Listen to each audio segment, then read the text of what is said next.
The clock in the village had finished striking 12 before Idonia reached the gates of Cawthorne Abbey, and the cold had got so far into her hands that she could no longer feel the latch she pushed against. Rain had turned the gravel to a black river.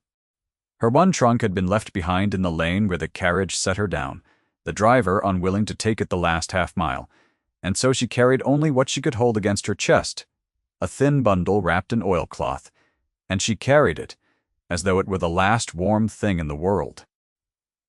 The great house stood above her, dark in every window but one.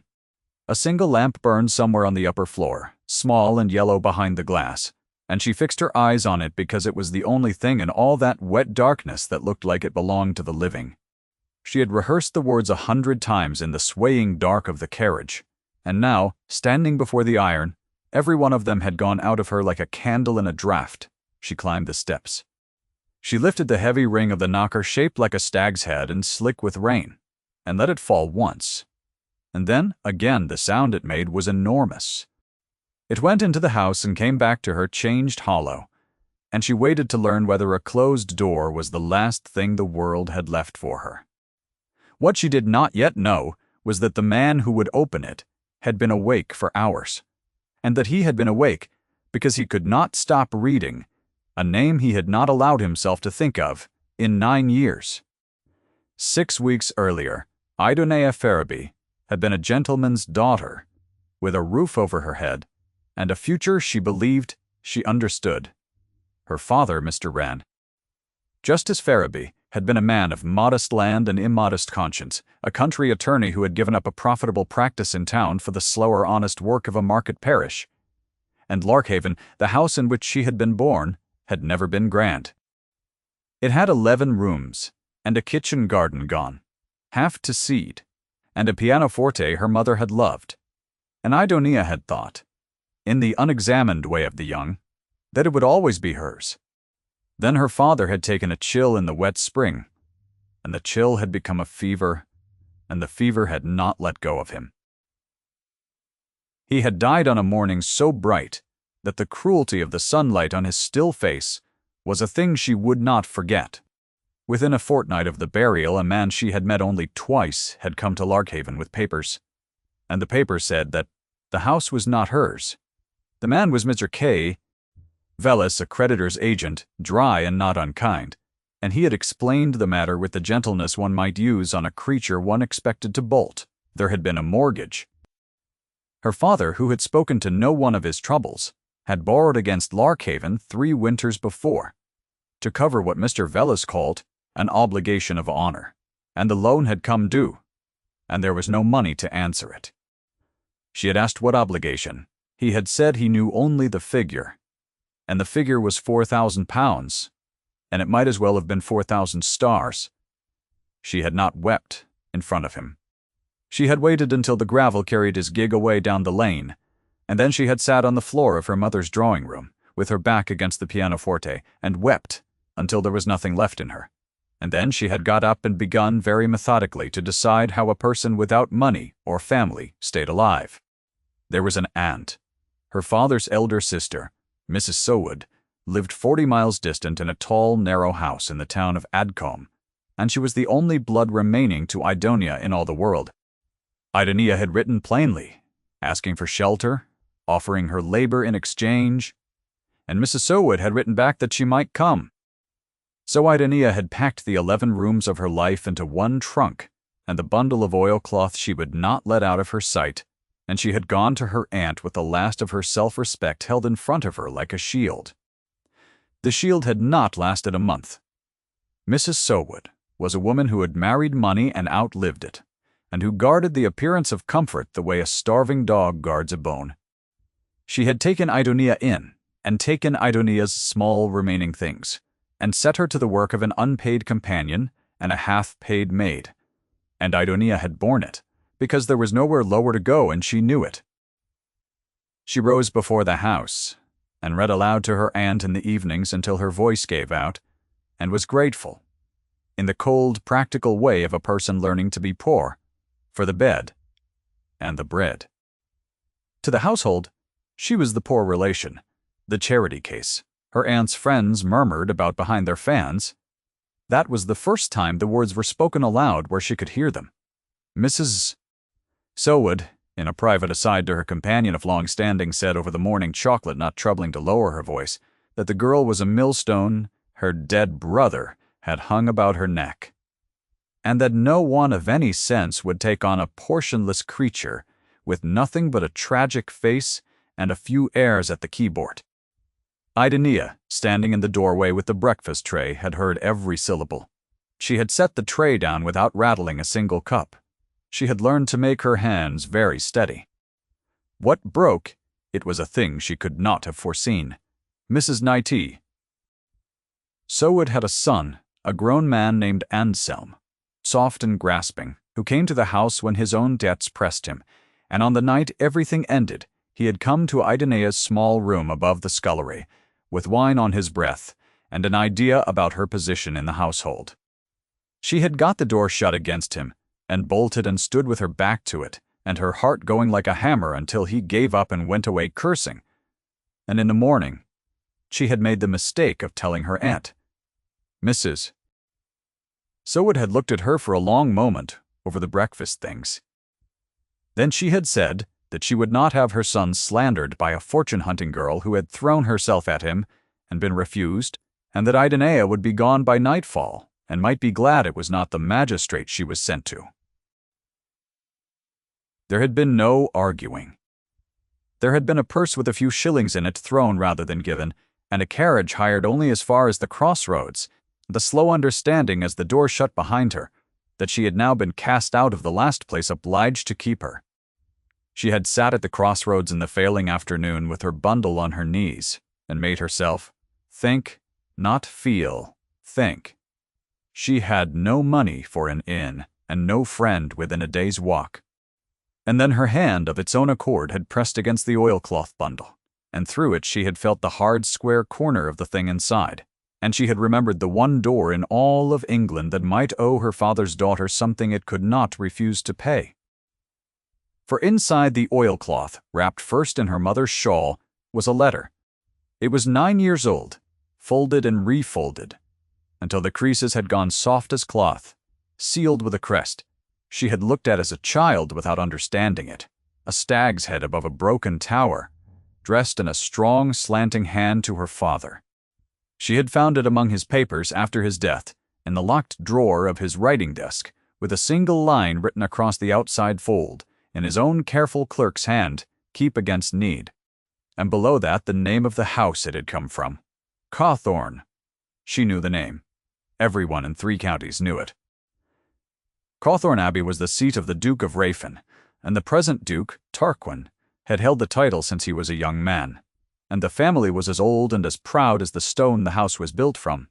Why a duke's house should write to a country attorney, or what her father had done to earn a letter, kept under lock, she did not know, and she had not opened it. It had felt, even in her worst hour at the crossroads, like a thing not hers to open, a debt addressed to her father and not to her. She knew only that it was the single object she owned that pointed toward shelter rather than away from it, that Cawthorne lay 9 miles north, and that she had legs. So she had walked. The rain had come on at dusk, and she had walked through it. And now she stood on the steps of a house that did not know her, with a letter she had not read, knocking on the one door in the world that her father had told her, without ever saying so, might be made to answer. The door opened. It did not open the way she had braced for grudging on a chain, with a footman's suspicious face in the gap. It swung wide, and the warmth of the house came out at her like a living thing, and the man who had opened it was not a servant. He was tall and dark, dressed as a man dresses, who has not yet gone to bed, his coat off, his cravat loosened, a candle in one hand throwing its light up under a face that was all hard plains and held stillness. He looked at the soaked girl on his step the way a man looks at a thing he cannot account for, and for a moment neither of them spoke, and the rain filled the silence between them. His eyes went to the bundle she clutched. Then they came back to her face. "It is past midnight," he said. His voice was low and level, and it was not unkind, but it had the flatness of a man who keeps his feelings somewhere far back behind his teeth. "You will catch your death on that step.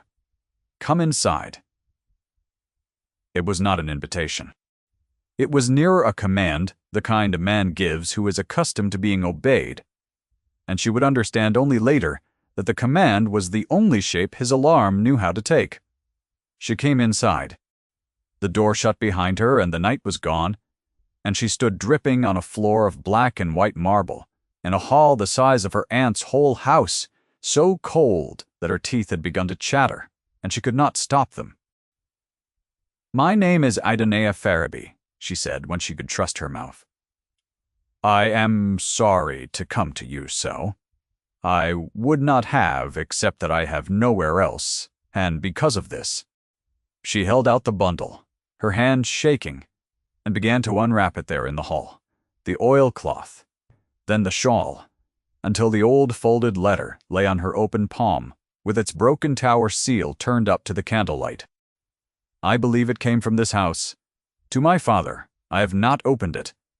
I do not know what it says. I only know he kept it, and that he is dead now, and that I had nowhere to go but the place it came from." She watched the Duke's face when he saw the seal, and saw the thing happen that she would turn over in her mind for many nights after. He did not reach for the letter. He went still. Not the ordinary stillness of a man listening, but a deeper arrest, as though something had reached into him through his eyes and stopped a wheel that had been turning a long time. When he spoke again, his voice had not changed at all, and that unchanged voice was somehow worse than a cry. "Ferriby," he said. "Justice Ferriby." "My father," she said. "You knew him." He did not answer that. He looked at her, soaked and shaking and holding out a 9-year-old letter. And something moved far back behind his held face, and he said only, "Come to the fire. Stay with me, because the thing in that letter had already cost one man his peace, and it was about to be worth more than the house it had come from." He took her not to a grand reception room, but to a small library off the hall, where a fire had burned down to a deep red bed of coals, and he built it up himself, rather than ring for a servant, kneeling at the hearth in his shirt-sleeves, and she understood that he did not want the house woken to this. He set her in a chair close to the warmth, and brought her himself a glass of something amber that burned going down and stopped her shivering. All the while he did not take the letter from her hand, though she held it out to him twice, and at last she understood that he meant her to keep holding it, and could not think why. The fire built itself into a proper blaze, and the room came up gold around them, the spines of 1,000 books, the dark gleam of a long table, a portrait over the mantel of a hard-faced old man with a stag's head worked into the carving of his chair. When she was warm enough to be a person again, rather than a half-drowned animal, he asked her in that level voice to tell him how she had come to his door. So she told him. She did not spare herself and did not embroider it. The death and the bright, cruel morning, Mr. Vellis and the mortgage and the £4,000 and the obligation of honor no one could name. Larkhaven sold out from under her, the aunt, the work, and then because she had decided on the walk that she would tell the whole truth or none of it. The son with wine on his breath, and the bolted door and the morning she had been called a liar, and turned out by nightfall. She told it plainly, her hands steady in her lap, and she did not weep, and did not ask him for anything, and it was the not asking that made the Duke's jaw tighten, until a muscle stood out along it like a cord. When she had finished, there was a long silence, and the fire spoke in it. And then he rose and crossed to the long table and stood with his back to her, his hands flat on the wood, his head bent. When he turned around, his face was the same hard, still face, but his eyes had changed, and the change in them frightened her because it was grief. "Your father," he said, "saved this family from ruin, and I let him be forgotten, and I am ashamed." He told it, standing there at the table, in short level sentences with long silences between them, and the telling cost him visibly, and she sat very still and let him pay the cost. 9 years before, when he had been newly come to the title and not yet 25, Cawthorne had stood on the edge of a precipice no one outside the family had known. His late father had speculated catastrophically and concealed it, and when the old Duke died, the debts had come due all at once, £60,000 of them, and the men who held the paper had been within days of forcing a sale that would have stripped the title of every unentailed acre. He had been young and proud and alone with it, and the family solicitors had counseled surrender, and a country attorney named Ferriby, who had handled one small matter for a Cawthorne tenant and seen further into the family's affairs than he was meant to, had come to the Duke, uninvited, and offered him a way through. Not money. Ferriby had no fortune. What he had was a lawyer's mind and a thing rarer than skill, which was that he could not be bought, and over 11 months he had untangled the old Duke's ruin thread by thread, found the flaws in the creditor's instruments, and bought the estate the one thing it needed, which was time. He had asked only that the matter be kept quiet, for an attorney known to meddle in a duke's affairs would never practice in a market parish again. When it was done, the Duke said, I offered him whatever he would name. He would name nothing. He said a man did not take payment for keeping a roof over children's heads, and that he hoped someday someone would do the same for his. He stopped. The muscle stood out along his jaw. I wrote him a letter in my own hand, sealed with my own seal, that the house of Rayfin owed him a debt it could not discharge, and that if ever he or his had need, he had only to bring it to my door, and it would be answered before any other claim upon me. And then I let 9 years pass, because remembering him was uncomfortable to a proud young man who did not like to think he had been saved by an attorney. He looked at the letter in her hand. He kept it under lock and wrote "Keep" against need across the fold, and never used it, not even at the end. When it would have saved his house and his daughter both, the room was very quiet. Idonia looked down at the soft old letter in her palm, the letter her father had carried, like a coal he would not burn, and she understood at last what it was she had been holding through the rain, and her steadiness very nearly left her. I did not know, she said. He never told me any of it. No, said the Duke, he would not have. That was the kind of man he was. And then, after a silence, in a voice gone rough at the bottom, he said the thing that changed the shape of her night, and of everything that came after it. You are not a beggar at my door, Miss Ferriby. You are the one creditor in England I cannot refuse. This house owes you everything it has, and you will not spend another hour wondering whether it will take you in. He did not let her sleep above the scullery. He woke the housekeeper, a square, calm woman named Mrs. Yarrow, who had been at Cawthorne 40 years, and took one look at the soaked girl in the Duke's face and asked no questions at all. And Idonia was given a room with a fire already laid and a bed turned down and a nightgown of soft worn linen, and she lay in it that first night, did not believe any of it, and slept the way the dead are said to sleep, without a dream. In the days that followed, she learned the shape of Cawthorne and of its master, and the second was harder to read than the first. The Duke was 2 men. There was the man who had knelt at the hearth and built up her fire and called himself ashamed, who appeared only at the edges, in things he did rather than said. He gave orders that her trunk be fetched from the lane.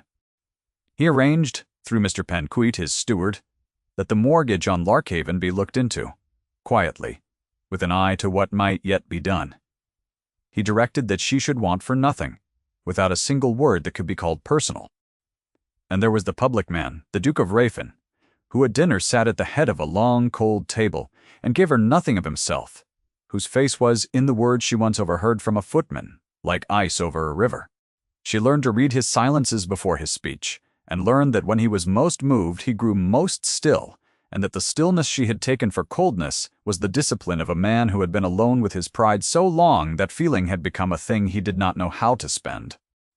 The house was not empty of others.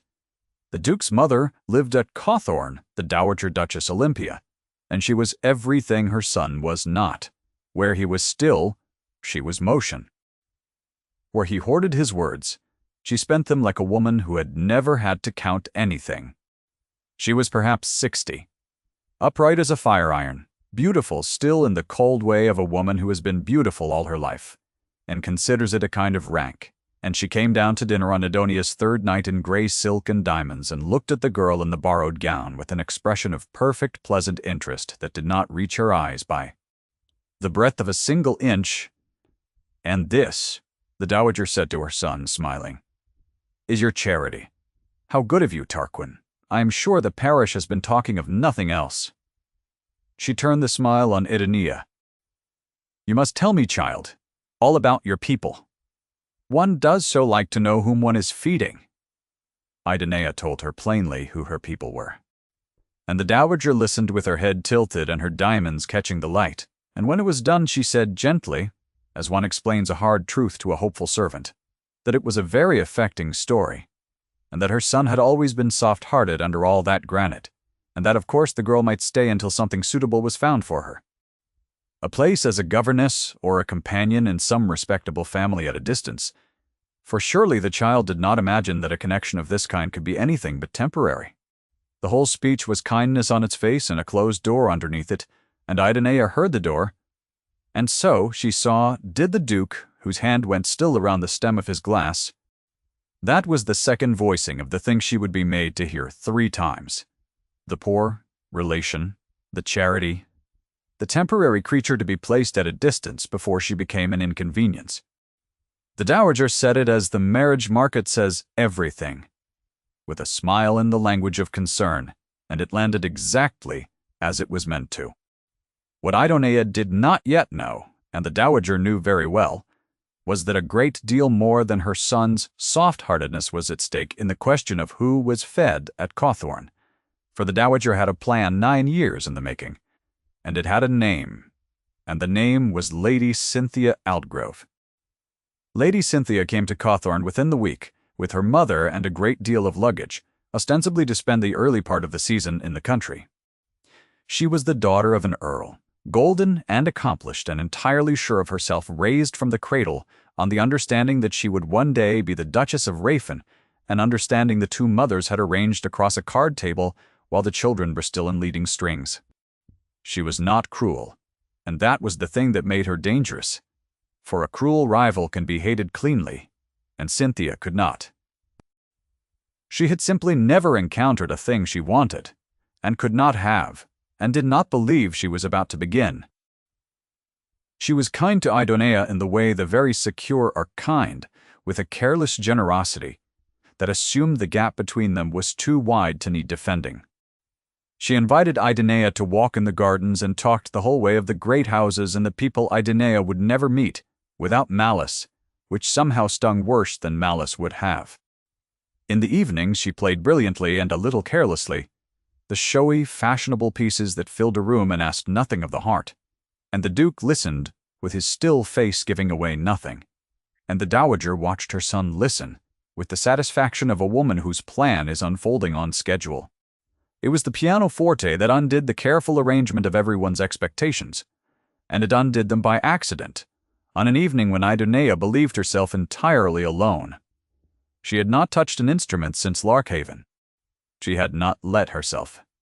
Then the long drawing-room stood empty, one wet afternoon, the others gone driving, the pianoforte open where Lady Cynthia had left it, and the rain at the windows was the same grey rain that had fallen all her childhood at home, and something in her gave way.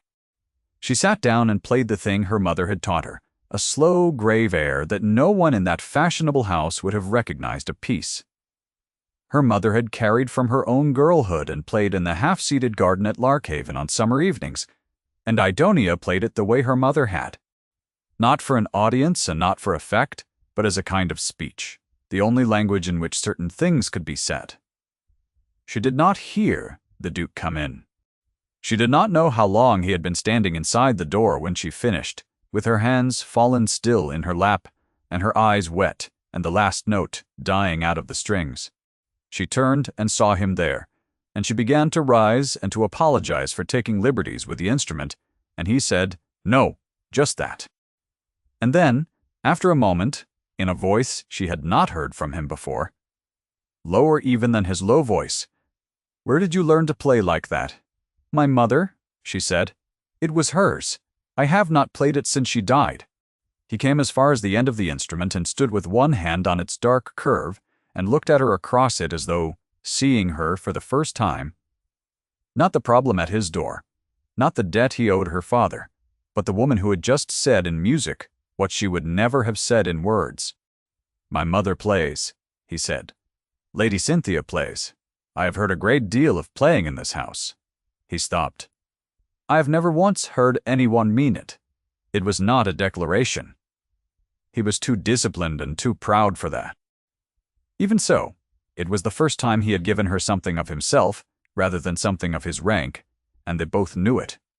And the air in the room had changed, and from the doorway, unseen by either of them, the Dowager Duchess Olympia stood very still with her hand on the frame and understood.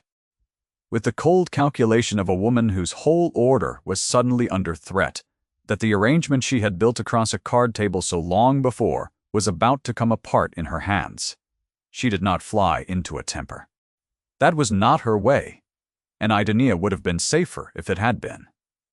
A strategist who has been surprised does not rage. She repositions. In the days after the pianoforte, Idaneia felt the weather of the house change around her. The servants grew careful with her. Invitations to walk and to drive dried up. A remark she had made in confidence to Mrs. Yarrow came back to her, slightly altered, in the dowager's mouth at dinner. She was being managed by an expert and had no more idea how to answer it than a swimmer has of answering the tide. The dowager's defense, when it came in earnest, was not a tantrum, but a document. For those with rank do not merely wish their version of events to be true. They arrange for it to be provable. For the dowager had known about the debt for 9 years. She had been at her husband's side through the ruin and the rescue. She had known precisely what the attorney had done for Cawthorne and what her son had sworn to him in a sealed letter. And she had spent the years since making certain it could never be called in. It had been she, not chance, who had let the connection lapse. It had been she who had quietly seen to it through the family solicitors that the records of those 11 months were thin where they touched the attorney's name, that the letter of obligation appeared in no ledger, so that should the question ever arise, the House of Rayfin could say, with documents to support it, that the late Mr. supported. Ferriby had been generously compensated and discharged with thanks, and that any further claim was the invention of an opportunist. She produced exactly this, at the worst possible moment, in front of exactly the people who could do Idaneia the most harm. It happened at the assembly. There was a ball at the great house of a neighboring family, the first large gathering of the country season, the whole neighborhood there. And Idaneia went with the Duke's party because he had said, in his level way, that she would, and had silenced his mother's objection with a single look. She wore a gown the dowager had herself, with poisonous graciousness, helped to choose, a plain thing of soft green that Idaneia understood. The moment she entered that blazing room full of silk and jewels, had been chosen precisely so that she would be, unmistakably, the poor relation in borrowed clothes. She bore it. She had learned to bear a great deal. She stood at the edge of the brilliant room and watched Lady Cynthia move through it like a swan on a known pond, and waited for the evening to be over. And it was there, in the most public place she had been since her father died, that the dowager chose to render her verdict as a kindness, which was the cruelest thing of all. A knot of the neighborhood's most formidable women had gathered near the card-room, and the talk had turned, as the dowager had arranged, to the Duke's mysterious guest, and the dowager, with her diamonds and her air of a woman reluctantly setting the record straight out of pure good feeling, told them, smiling, that it was the saddest case, that the girl had come to Cawthorne with a wild story of an old debt owed by the family, that of course there was not a word of truth in it, that the family had its papers and the late Mr. Ferriby had been paid every penny he was owed, and more besides, out of charity. She let her voice drop into a register of confidential pity, and said that the poor creature was, she feared, an adventuress, not entirely to be blamed, having no breeding to guide her, but that her son's good nature had been imposed upon, and the kindest thing now would be to find her a place at a safe distance, before she did herself a real injury. That was the third voicing, and it was the worst, because it was a verdict and not a remark, delivered in the open arena where the whole world could hear it ratified. Idaneia, standing not 10 feet away with a glass of negus going warm in her hand, heard every word. She saw the faces change, saw the small, satisfied settling of opinion, saw a thing she had been called in private now spoken into a public room and made, by the dowager's documents and rank, into the truth. She set her glass down on a passing tray. Her hands were perfectly steady. She walked out of the blazing room and into the dark of the garden terrace, and stood in the cold, with her back to the light, and let the worst hour of her life since the crossroads close over her head. She did not weep this time either. She had got past weeping. She stood in the dark and understood, with a clarity that was almost peaceful, that she had been beaten, that the truth would not save her, because the woman who held the documents held the verdict. She thought of her father who had refused payment, and asked only for silence, and understood for the first time the trap his honor had laid for his own child. The silence he had bought to protect the family had become the silence in which she could be made a liar. What she did not know, because she had walked out before she could see it, was that the Duke had been close enough to hear his mother's verdict too, and that something in him which had been held in check for 9 years had, in that moment, quietly and finally broken its leash. She did not see him come out onto the terrace. She heard the door and the music swelling and then muffling as it shut, and his step on the stone, and she did not turn around, because she could not bear to be looked at as the thing the room had just decided she was. He came and stood beside her at the balustrade, both of them facing the dark garden, and for a while he said nothing at all, and the cold came up off the stone between them. "My mother is a careful woman," he said at last. "She has been careful for a very long time. Did you know that the letter you carried through the rain is the only paper in England that proves what your father did for this house? She made certain of it. I did not understand until tonight how certain." "It does not matter now," Idaneia said. Her voice was very tired and very even. "She has her papers and her rank and 300 witnesses. I have a soft old letter and a tragic face. I know which the world will believe. I should never have come. I will be gone in the morning, and you need not trouble to find me a place at a distance. I will find my own." "You will not," he said. "Your Grace," she began. "You will not," he said again, and there was something under the level of his voice now, a current that had not been there before. He turned to face her, and in the dim light from the window she saw that the ice over the river had broken at last, and what was under it was not coldness at all, but a banked and steady fire. 9 years deep.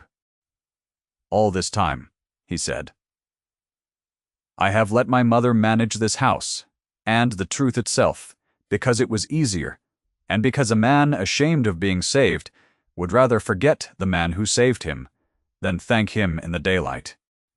Your father gave us everything, and asked for silence, and my mother spent the rest of his life making certain the silence could never be undone. I let her. I am the least blameless man in that room." He stopped. "I will not let her make a liar of his daughter. There is a thing I can do, and it is the only thing, and I should have done it the night you knocked." She did not understand him, and would not until the following evening when she saw what the only thing was. He did not explain it on the terrace. He simply looked at her in the dark a moment longer, and then he said her given name for the first time. Not Miss Ferriby, not the girl, but her own name. Plainly, as a man lays down a card he has been holding a long time. "Idaneia," he said, "go in and warm yourself. Whatever you have decided about the morning, decide it warm." And she went in, because she did not know what else to do, and lay awake the whole night turning over the broken ice in his voice and the sound of her own name in his mouth, and did not let herself hope, because hope was the one luxury she had taught herself she could not afford. He did not act in the dark of the terrace, where it would have been private, and therefore worthless. He waited, with the discipline that was the truest thing about him. For the arena, and the arena came the next evening, when the neighborhood reassembled at Cawthorne itself. The same formidable women, Lady Cynthia, and her mother, the dowager presiding over her own drawing-room in grey silk and diamonds with the serene confidence of a woman who has won. The verdict of the assembly had done its work overnight. Idaneia felt it the moment she entered, the small cold turning away. The conversations that closed as she approached the place, made for her at the very edge of things. She had come down only because to hide would have been to confess. The Duke let the evening assemble itself. He let the candles burn and the talk rise, and the dowager hold her little court near the fire, and Idaneia, watching him move through his own rooms with his cold civility, could not tell whether the man on the terrace had been real or dreamed out of her own need. And then, when the room was full and warm and entirely persuaded of itself, he crossed it. He crossed it the way he did everything, without haste and without a wasted motion, and the room felt him cross it before it understood why the talk, thinning in his wake, heads turning. He did not go to his mother. He did not go to Lady Cynthia, who had risen with a welcoming smile already shaped. He walked the length of his own drawing-room to the edge where Idaneia stood in her borrowed green, and stopped before her. And in the silence that spread out from him like a ring in water, he held out his hand to her, palm up, in front of every soul in that room. "Miss Ferriby," he said, and his voice was not loud, and did not need to be because the room had gone so quiet that a settling coal sounded like a footstep. "9 years ago your father saved this house from ruin and would take no payment for it. I owe him a debt this family has been too proud to honor, and my mother too careful to allow, and I mean to honor it now, in the only coin that answers." He paused, and the room held its breath, and the dowager rose from her chair by the fire, with her smile gone rigid on her face. "I ask it now, before these witnesses, so that no one may ever again call your name a lie in a room you have left. Will you do me the honor of becoming my wife?" It was a question and a lifetime of consequence, and he said it once, and did not embellish it, and stood with his hand out and waited. The room did not breathe. Lady Cynthia's welcoming smile had not yet understood that it must go. And the Dowager Duchess Olympia, who had spent the better part of a decade to make this exact moment impossible, took one step forward, and her voice when it came was still polished and still pleasant, but it had a crack running through it that everyone could hear. "Tarquin," she said, "you are overwrought. This girl has imposed upon a generous nature with a story that cannot bear examination. The family has its papers. I have the papers. There was no debt. You will sit down, and you will not make this house ridiculous before the whole county over a portionless adventuress who walked in out of the rain." It was the dowager's active and final defense, and it was a strong one, because it was true that she had the papers, and a lesser man might have faltered against the documents and the rank and the long habit of obedience to her. The Duke did not falter, and he did not raise his voice, and he did not humiliate her beyond the displacement her own overreach had earned, and this restraint was the measure of him. He turned to his mother and said, level and clear so that the whole room had it, "You have papers that say he was paid. I have a letter in my own hand, sealed with my own seal, that says he was not, and that says this house owes his blood a debt of honor, before any other claim upon it. I have just watched you spend that truth, in a public room, to make a liar of the one person in 3 counties who came to my door with clean hands and asked for nothing. The papers are yours, madam. The seal is mine. And the choice at last is also mine." He did not say more than that. The room had heard the word seal, and knew what a duke's sealed word meant against a dowager's ledger. And in the held silence, Idaneia watched the verdict of the assembly turn, slowly, and then, all at once the way a tide turns the faces that had closed against her opening again, the certainty draining out of the dowager's posture, the soft collective recognition that they had been told a careful lie, and believed it because it was comfortable to believe. The dowager's hand found the back of her chair, She said her son's name once more and then a second time, and the second time it came out smaller. A fragment, the polished sentences gone, and she sat down because there was nothing left in the room to hold her up. And Lady Cynthia, to her lasting credit, was the first to be gracious about it. The recognition crossed her face in a single instant. The perception of a woman who had been told all her life she was the correct choice and was discovering, in front of everyone, that correctness was not the same as being meant. She did not weep or protest. She looked at the Duke's outstretched hand, and at the girl in the green gown it was held out to, and inclined her head, a small, precise bow, the gesture of a thoroughbred conceding a race honestly run, and it released the room. Idonia had not moved. She looked at the hand held out to her, the hand that had built up her fire that first night, and she understood that this was not the Duke spending his rank to right an old wrong, or, not only that. She had heard him on the terrace. She had heard her name in his mouth.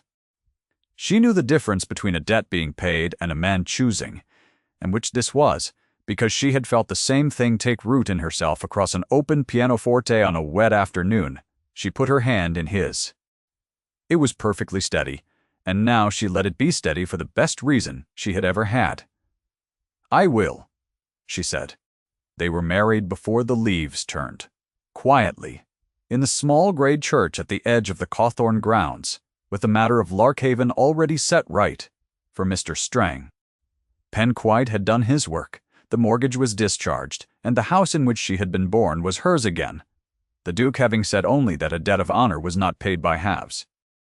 The dowager attended the wedding, for neither the Duke nor Idonia wished her cast out as she had cast another out, and she came in grey silk without her diamonds, and sat in the family pew, and was, if not yet warm, no longer at war.